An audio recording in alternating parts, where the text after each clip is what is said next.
नमस्कार दोस्तों। आज हम पंकज मित्र द्वारा लिखी कहानी बाशिंदा यह सुनने वाले हैं। तो आइए स्टार्ट करते हैं। वह जब हमारी क्लास में पहली बार आया था वह जब हमारी क्लास में पहली बार आया था तब उसे हमने किसी दूसरी दुनिया का बाशिंदा समझा था, मतलब एलियन जैसा कुछ। हम उम्र बच्चों में सबसे छोटा, कद, काला रंग। हालांकि इसमें हमें इतराज नहीं था क्योंकि क्लास में कई बच्चों का रंग काला था, मगर उसका काला कुछ अलग ही काला था। चिक चिक करता सा, जैसे चिक चिक करते जैसे सांप अचानक गुजर गया हो आपके सामने से और बस जरा सी झलक देख ली हो आपने, वैसा ही उसका रंग काला था। पर सबसे ज्यादा इतराज जिस चीज से हमें था और जो सबसे ज्यादा लुभावनी थी, मतलब जो सबसे ज्यादा हमें लुभावनी भी लगती थी, वह थी उसकी मोटी सी चुटिया। उस जमाने में भी जबकि बच्चे कैसे कैसे बाल के डिजाइन बनवाने लगे थे, उसमें हमें उसकी चुटिया बड़ी आकर्षक लगती थी। हमें कभी कलम उठाने, कभी पैसे उठाने और कभी कॉपी लेने के बहाने हम उसकी चुटिया खींच लेते थे, पर उसने कभी प्रतिवाद नहीं किया, सिर्फ ओह करता और मुलुर मुलुर देखता था। दूसरी दुनिया का बाशिंदा होने की धारणा और पुख्ता तब हो गई जब संस्कृत टीचर, जिन्हें वह गुरुजी कहता था, संस्कृत टीचर को संस्कृत के श्लोकों का सस्वर पाठ करके चमत्कृत कर दिया था और वह बोल पड़े थे, वाह बटुक वाह। और हम लोगों की तरफ हिकारत से देखते हुए बोले, सीखो कुछ। इसे कहते हैं संस्कार, ढेंडल सभी का। इसी पर बटुक और उत्साहित हो गया और संस्कृत टीचर के पैरों छूकर प्रणाम किया उसने। इस पर गुरुजी और गदगद, आह शत जीवेत कहकर पूरे मन से आशीर्वाद दिया और हमारी ओर जहरभूजी नजरों से देखा, जैसे कि हम हमेशा देखते हैं, जैसे कि वो हमेशा हमारी तरफ वैसे ही देखते रहते थे। उस दिन से बटुक से यह नाम नहीं था उसका, जबकि हम शुरू शुरू से ही समझते थे उसे बटुक, लेकिन उसका नाम आत्म प्रकाश झा जैसा कुछ था, पर हम करेला झा बुलाते थे। हम सारे लड़के, क्लास में जितने लड़के मौजूद थे, वह सभी उसे आत्म प्रकाश झा बुलाना छोड़ के करेला झा बुलाते थे, जिसके लिए हमारे पास युक्ति संगत कारण भी थे। हमारी स्थायी दुश्मनी हो गई थी। वैसे यह दुश्मनी एक तरफा ही थी, क्योंकि वह तो निरीह भाव से मुस्कुराता रहता। हम कभी भी कैसे भी बोले वह वही मुस्कान, और इससे हम और चिढ़ जाते थे। हमने अगर उसे चिढ़ा भी लिया या कुछ कह भी दिया तो वो बस मुलुर मुलुर करके मुस्कुराता रहता था, और उसके इस तरह से मुस्कुराने से हम सारे बच्चे चिढ़ जाते थे। फुटबॉल खेलने के दौरान जो हमारे लिए दुश्मनी निकालने का बड़ा अवसर था, वैसे लड़कों से जिन्हें हम पीटना चाहते थे उन्हें कभी मौका नहीं मिला, क्योंकि वो खेलता ही नहीं था, बस मैदान के चारों ओर इवनिंग वॉक जैसा कुछ करता रहता था। निशाना लगाकर उसकी तरफ मारे गए फुटबॉल से कभी चोट लग भी गई तो बस मुस्कुराकर बॉल हमारी तरफ फेंक देता था, फिर इवनिंग वॉक करने लगता। हद तो तब हो गई थी जब कभी वह मेरे घर पहुंच जाता शाम को। मेरे पिता उस वक्त घर में होते थे और हम पढ़ने की तैयारी, मतलब झूठ मूठ करते थे, पढ़ने की तैयारी करते होते थे। मेरे पिता का प्रिय शगल था ट्रांसलेशन पूछना। तो बताओ तो बाबू, मैं जाने को हूँ, क्या होगा। मतलब जो मेरे जो पिताजी थे उन्हें ट्रांसलेशन पूछना बहुत ही अच्छा लगता था। तो वह जो हमारा करेला झा था, उसे हमेशा, वो जब हमारे घर आया था उसे हमेशा पिताजी मेरे पूछते थे कि बताओ तो मैं जाने को हूँ को क्या होगा। हमारे सोचने बोलने से पहले ही वह गोल आंखें कर टप से बोल देता था, देखो कितना अच्छा लड़का है। एक तुम हो, ए करते रह गए। हम जलती नज़रों से उसके मतलब हम जब वो आंसर देता था, हम जलती नज़रों से उसको धमकाते, मगर वो नजरें झुकाए मुस्कुराता रहता। अब आप ही सोचिए, ऐसे में गुस्सा भला किसे नहीं आएगा। उसका टिफिन देखकर तो हमें उल्टी ही आ जाती थी। हर दिन वह रोटी और करेले की भुजिया, मतलब सारे बच्चे जहाँ टिफिन में रोटी, कई अलग अलग सब्जियाँ, इडली, वड़ा पाव, ऐसा कुछ अलग अलग स्वादिष्ट खाने को लेकर आते थे, वहीं पर ये मतलब उसका टिफिन जब भी हम देखे तो हमें उल्टी सी आ जाती थी, क्योंकि हर दिन वह रोटी और करेले की भुजिया ही खाता था, जिसकी पौष्टिकता या रोग विनाशी गुणों के बारे में बाकायदा हमें समझाने की कोशिश भी करता था। उसी करेला खाने की प्रतिभा से पूरे क्लास को चमत्कृत कर दिया था। एक दिन जब एक कच्चे करेलों को बिना एक बार भी मुंह बिचकाए कचर कचर कर कर खा गया था। वह एक दिन क्या हुआ, सारे बच्चों के सामने उसने कच्चा करेला लिया और एक बार भी अपने मुंह को बिना बीच के कचर कचर करके वो सारा करेला खा गया। हमें तो सोचकर ही उल्टी आ रही थी। ऐसी विकट प्रतिभा के कारण ही हमने उसे करेला जहाँ बुलाना शुरू कर दिया था। अब आप ही बताइए, नाम का कारण युक्ति संगत था या नहीं। तो करेला झा 3 भाइयों में बीच वाला था। बड़े और छोटे के नाम भी लंबे लंबे थे, हमें याद नहीं रहते थे, तो हम उन्हें बड़ा करेला और छोटा करेला कहते थे। तीनों लेकिन पढ़ाई लिखाई में जिसे कहते बिख।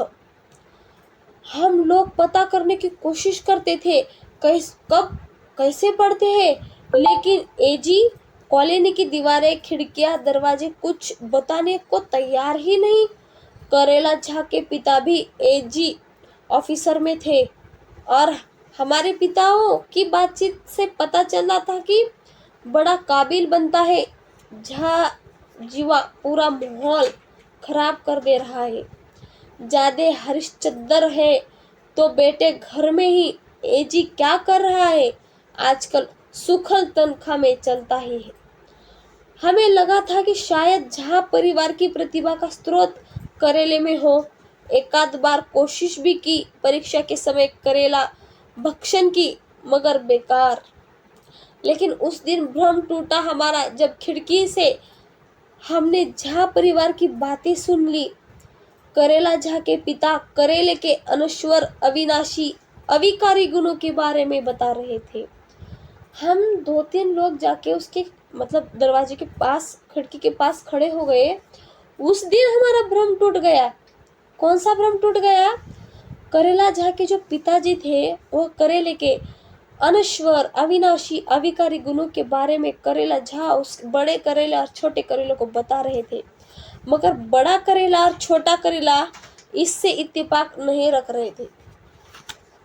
घर में होता है तो रोज खाएंगे।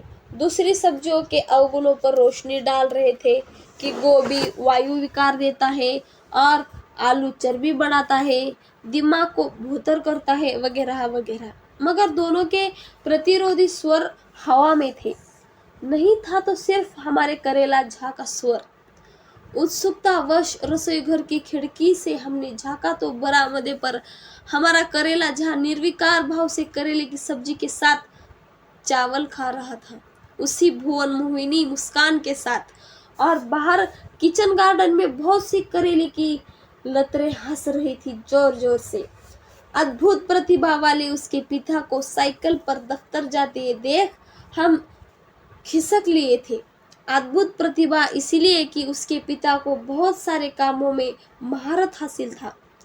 जैसे कभी भी हमने उसके घर से टूथपेस्ट ब्रश का इस्तेमाल होते नहीं देखा।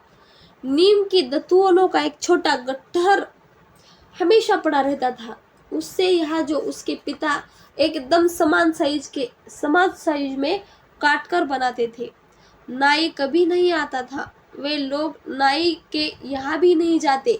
सारे बच्चों के बाल उसके पिता खुद सफाई से काटते थे। कॉपी के बीच हुए पन्नों से एक सुंदर कॉपी तैयार कर देना, डिग डिग ढब ढब बोलने वाले खिलौने बना देना, जिसमें कोई प्लास्टिक या टीन का डब्बा, थोड़ी रस्सी और लकड़ी और टुकड़ों का इस्तेमाल होता था। बिना साबुन क्रीम की ही दाढ़ी बना लेना, एक ही थान कपड़े से खुद के या बच्चों के कपड़े बनवा लेना, मतलब एक ही स्थान से। जो करेला झा के पिताजी थे वो टूथपेस्ट कभी भी हमें उन बच्चों को इस्तेमाल करने नहीं देते थे। वो हमेशा नीम की जो हमारी जो डालियाँ होती थी उसे काट कर एक साइड में रखते थे। कभी नाई के पास लेकर नहीं जाते थे बच्चों को, उनके बाल खुद ही काटते थे और खुद ही काटते थे, लेकिन बहुत ही सरलता से काटते थे। और अच्छी अच्छी कॉपियाँ बना करते थे। कॉपी से अच्छी सुंदर पन्नों से एक सुंदर कॉपी तैयार कर देते थे। खिलौने भी डिग-डिग करने वाले, ढब-ढब बोलने वाले खिलौने भी बना देते थे। और एक ही स्थान से से खुद के या बच्चों के कपड़े बनवा लेते थे। सारे कपड़े अंत में हमारे करेला झा के हिस्से में आते थे, क्योंकि बड़े करेले और छोटे करेले की उम्र या कद दोनों बढ़ जाते थे। बस हमारे करेले की उम्र बढ़ती ही नहीं थी, वो जितनी है उतनी ही रहती थी। पायजामा रूपांतरित होकर झोले में बदल जाता था।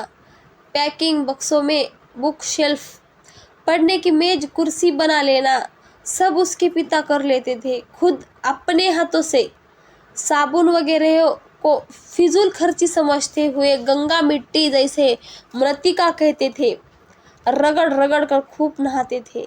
एजी कॉलोनी में उन दिनों खूब पानी आता था और निःशुल्क था।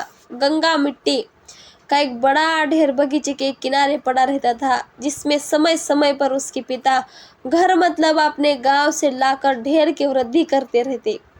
एक दिन अल सुबह कॉलोनी के सारे ढेंढल लड़कों ने नींद अपने अपने पिता की फटकर से खुली, जो पानी पी पी कर कोस रहे थे अपने पुत्रों को। 7 बजे तक सोया रहेगा तो क्या करेगा जिंदगी में। सीजो झा जी के बेटे लोगों से बिना एक भी ट्यूशन के आईआईटी निकल गया।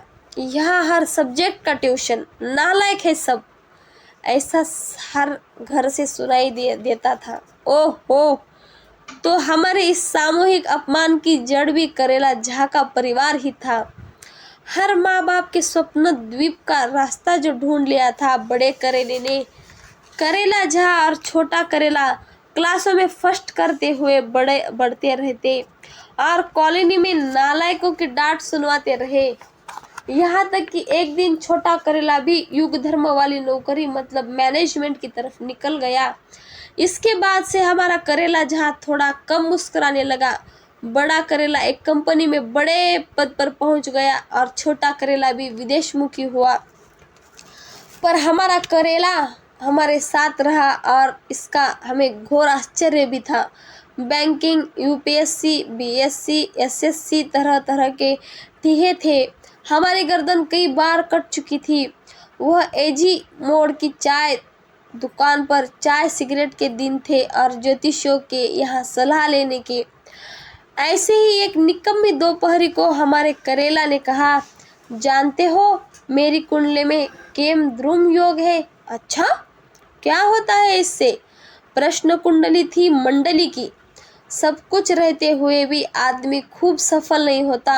हमने सामूहिक रूप से मान लिया हम सबकी कुंडली में भी केम द्रुम योग जरूर होगा, सिर्फ झूलन नहीं माना।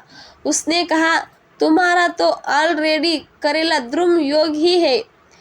पांचू की चाय सिगरेट फिर उधार में पी गई। वह भी हमारे आश्वासन पर यकीन करता था। नौकरी लगते ही 10 गुना चुकाया जाएगा। वैसे कभी कभी हाथ आने पर कुछ दे भी दिया जाता था। ऐसा कोई कमिटमेंट तो हमारे करेले ने नहीं किया था, न उसके हाथ में कुछ रहता था जो देता। अलिखित समझौता यह भी था, वह हमारे पिताओं को हमारी चाय सिगरेट के बारे में नहीं बताएगा और हम भी एजी के किसी कर्मचारी को उसका संध्याकालीन गांजे के धंधे के बारे में नहीं बताएंगे। करेला खूब सुकड़ सुकड़ कर पूरे 40 मिनट एक गिलास या चाय पीता था, जैसे पूरा रस चूस ले रहा हो। और हम जब नौकरियां में खूब पैसे कमाने की बात करते तब वो हमें प्रवचन देता। पैसे की आवश्यकता आदमी को एक सीमा तक पहुंचाती है। पैसे की आवश्यकता आदमी को एक सीमा तक ही पड़ती है। यह सिर्फ एक मानसिक आवश्यकता है। असल चीज है आत्मा का उन्नयन। अपने भाइयों का उदाहरण देता, बड़े भैया को देखो, ऐसी कारपोरेट की नौकरी कर रहे हैं। भगवान ने सब कुछ दिया मगर अपने पिता को नहीं देख पा रहे हैं। दिन रात बस मीटिंग, पैसा और छोटा विदेशी कारपोरेट का दास, बस लैपटॉप और मीटिंग। तुम भी तो नौकरी करना चाहते हो कि बथुआ कबाड़ना? झूलन ने प्रश्न जड़ा। सरकारी और देश की सेवा और आत्मसंतुष्टि, मोहन भोईनी मुस्कान साथ कहा करेले ने। जब झूलन ने प्रश्न उससे क्या पूछा, तुम भी तो नौकरी करना चाहते थे बथुआ कबाड़ना, तब उसी मुस्कान के साथ करेले ने क्या कहा पता है? सरकार और देश की सेवा और आत्मसंतुष्टि। भोरे से कोई मिला नहीं, आत्मसंतुष्टि। जय हो आत्मा बाबा, झूलन बोला। शॉर्ट में एटीएम बाबा की जय मेरी टीम थी। एटीएम के एक ए जुड़ता है, यानी आत्मा का आलोक। तभी आत्मा हम सबने एक साथ मिलकर करेलों को धकिया दिया था पाचू की दुकान से। आखिर केंद्र योग भी कितने दिन पीछे करता हमारा। उसकी नजर जरा सी इधर उधर हुई कि हम अंतिम सवारी की तरह नौकरियों के पायदान पर लटके गए। झूलन और करेला ग्रामीण बैंक में और में एक ऐसे विभाग में जहां हम शब्दों और आवाजों की खेती होती थी। अब लोग स्ट्राइकर लगने और कैरम बोर्ड की गोटियों की तरह बिखर चुके थे और अपने अपने पॉकेट्स के गड्ढों में गिर चुके थे। लंबे समय के लिए कई बरस बाद फेसबुक पर झूलन का अता पता ढूंढते हुए जब एक फोटो पर नजर पड़ी तो यह अपना करेला लग रहा था, लेकिन बाल ऐसे सन की तरह सफेद। चेहरा तो वही है जिसे देखकर स्कूल के ही शिक्षक राम सिंगर झा कहते थे, कियो झा जी, करिया बामन शोरा शूद्र, तकरा से कांपे ब्रह्मा रुद्र। करेला झा को देखकर हमारे स्कूल के जो शिक्षक थे राम सिंगर जी, वो क्या कहते थे? कियो झा जी, करिया बामन गोरा शूद्र, तकरा से कांपे ब्रह्मा रुद्र। सभी हंस पड़ते थे मगर हमारे करेला के चेहरान पर वही भुवन मोहिनी मुस्कान रहती थी। मगर इस फोटो में मुस्कान गायब थी। आंखें थोड़ी जलती सी थी, कुछ असामान्य। क्या हुआ होगा? झूलन से ही पता लगेगा। कुछ चैट, कुछ फोन, कुछ एसएमएस के जरिए जो मालूम हुआ वह साथ में झूलन की टीपी भी। वहां तक तो तुमको मालूम ही है। हम लोग ग्रामीण बैंक में लग गए थे, अगल बगल के गांव के ब्रांच में। शुरू में एक साथ ही खूंटी तक जाते थे, फिर वह अपनी ब्रांच, हम अपनी। लेकिन कुछ ही दिन में करेला गायब, मालूम हुआ वह रहने लगा। शायद शादी हो गई थी, एक बच्चा भी। इसमें भी कंजूसी, झूलन ने कहा। पत्नी से कहा, बाबूजी, माँ की सेवा के लिए तुम वही रहो, हम यहाँ सरकार की सेवा करते हैं। एक बार भेंट हुई थी भाभी जी से, बड़ी उखड़ी थी। महीने में भी एक बार भी नहीं आते। कितना दूर है रांची से खूंटी। कहते हैं खर्च करने से क्या फायदा, क्या क्या जोड़ते रहते हैं, एफडी आरडी। पैसा भी कभी कभार ही, बाबूजी की पेंशन से ही समझे घर चलता है। जमा करने का हवस खड़ा हो गया है। हेड ऑफिस जाता रहता हूँ तो मालूम है हमारे करेला झा के नाम से ही लोग मुस्कुराने लगा। पूरा सैलरी एफडी और आरडी में। और दाना पानी? मेरा स्वाभाविक सवाल था। और दाना पानी? ये मैंने सवाल पूछ लिया। अरे गांव में ही किसी लोनी के यहाँ सुबह पहुंच गया। कभी अमरूद, कभी पपीता, कभी कटहल। दिन भर निश्चित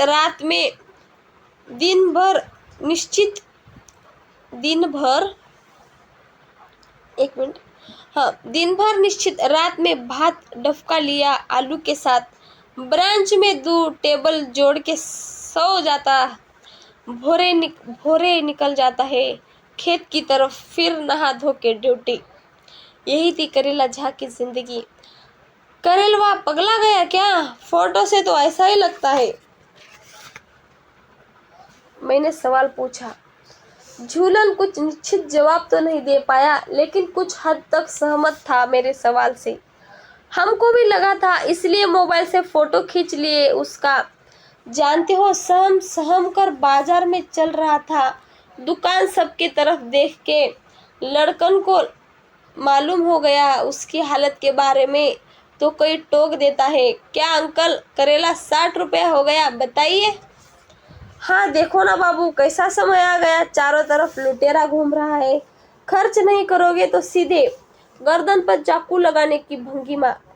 खर्च न करोगे तो सीधे प्रधानमंत्री, वित्त मंत्री सब बोल रहा है खर्चा कर खर्चा कर। पता नहीं देश का वित्त मंत्री है कि अंबानी। सहमी नजर से चारों तरफ देख के बताना मत किसी को, ये दुकानदार सबको सब लूट लेगा, सब सब समझे। चारों तरफ देख के बताना मत किसी को, ये दुकानदार सबको सब लूट लेगा समझे। हम तो खरीदना ही छोड़ दिए हैं। हाँ, लड़के आश्चर्य से तो करेला झा के चेहरे पर चालाकी का भाव। लड़का मुंह दबाकर हंसते हुए निकल जाता है। तब जाकर झा को समझ में आता है कि उसका मजाक उड़ाया जा रहा है, और जल्दी सी निगाह डालता है।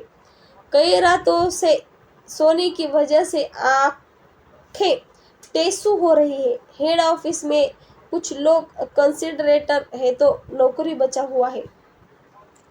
काम वाम कर लेता है, मतलब कंप्यूटर वगैरह। मेरी उत्सुकता थी उसे, मतलब मैंने सवाल पूछ लिया, काम वाम कर लेता है मतलब कंप्यूटर वगैरह ऐसा। तो उससे आंसर आया, नहीं लेजर लिखता है, हैंडराइटिंग बना बनाकर। कहता है जब एकदम जरूरी हो जाएगा तो आदमी रख लेगा। बताओ क्या बताता मैं। बड़ी इच्छा थी इसे नए करेले की देखने की। शाम को तय किया, घर पर पहुंचे हम। मतलब में और झूलन। मालूम हुआ आया नहीं है, शायद कल आएगा। भाभी जी थी, चाचा थे बीमार, करीब करीब मरना सन्न। चाचा जी की तबीयत जरा सी खराब थी। बड़ा ही घुसर सा माहौल था, गमगीन हवा। अलबत्ता घर के सामने एक खटारा काइनेटिक होंडा स्कूटी और एक पुरानी कीएफ कार खड़ी थी, जिसकी हालत चूहों ने खराब कर दी थी। कैसी है भाभी जी? झा ने क्या हालत बना रखी है घर की। मैंने बहुत दिनों के बाद भेंट होने का फायदा उठाते हुए, हालांकि हम भाभी के सामने उसे करेला नहीं कहते थे, भाभी आंसू पोंछने लगी। हम अति अप्रतिभ हो गए थे। क्या कहूँ, देर ही रहे हैं, क्या कहूँ देख ही रहे हैं। अमीर आदमी का गरीब घर, कहाँ है हमारा नन्हा। करेला कहने की इच्छा मर चुकी थी। खुशनुमा माहौल होता तो कब कह भी देता। अंदर लैपटॉप पर कुछ कर रहा होगा। अनमनेपन से भाभी बोली, लैपटॉप? हम कुछ कहने के हालत में न रहे। तो जो हम लोगों ने करेले के बारे में सुन रखा था या झूलन ने देखा था, सब झूठ था। बाहर या स्कूटी कार, हमारी उत्सुकता चरम पर थी। सब कबाड़ जमा कर लिए हैं, मतलब बड़े भैया का ट्रांसफर हुआ तो अपना पुराना सामान दे दिए। एक आध शीशी पेट्रोल डाल के चलाते हैं। यहाँ से चौक तक जाते जाते बंद, फिर गुटखा ले जाते हैं। और कार? झूलन ने पूछ ही डाला। ओह, नहीं चलता है। दान का बैल है, मतलब भैया का ही है। भैया होंडा सिटी ले लिए तो रखने की जगह नहीं बची, कबाड़ी में बेच दे। ओह, नहीं हो रहा हिम्मत। थोड़ा चाय बनाते हैं, इतना दिन बाद आए हैं। हम किसी तरह ना करके निकले। कल फिर आके झा से मिलेंगे। तभी करेला का बेटा कमरे से निकला। माँ, चाचू का लैपटॉप काम नहीं कर रहा है। कब से बोल रहे हैं पापा को ठीक करवाइए, सुनते ही नहीं। जाते जाते सुना हमने, नहीं सुनेंगे। पहले कंजूस थे, अब काइया भी हो गए हैं। झाक चाक की आवाज दूसरे कमरे से आई। बहू आत्मा आया। नहीं बाबूजी, भाभी जी ने कहा। दूसरी शाम फिर पहुंचे हम। हमारी करेले से मिलने की इच्छा बहुत बड़ी हुई थी। जाड़ों की शाम थी। करेला कहीं से आया। टह टह लाल रंग की जर्सी नुमा चीज पहने जैसी आमतौर पर दिखाई नहीं। तो भाई लोग, आप लोगों ने दर्शन दिया। वह भुवन मोहिनी मुस्कान। सिर्फ सन के सफेद बालों की वजह से करेला अपनी उम्र से ज्यादा बुद्धिमान लग रहा था। तो आत्मा बाबू करेला कहना संभव नहीं था। भाभी जी थी, बेटा था। जर्सी उतार रहा था। अंदर से उल्टी पहनी शर्ट नमदार हुई। काय झालं?